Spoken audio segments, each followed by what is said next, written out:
உடைந்து போன எந்தன் கூடாரத்தையே உமது கரத்தில் எடுத்து கட்டி வித்தீரே.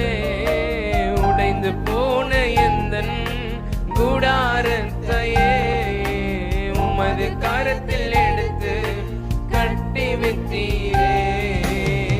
பாலானவைகளை சீர்படுத்தி விட்டீர், பாலானவைகளை சீர்படுத்தி விட்டீர்.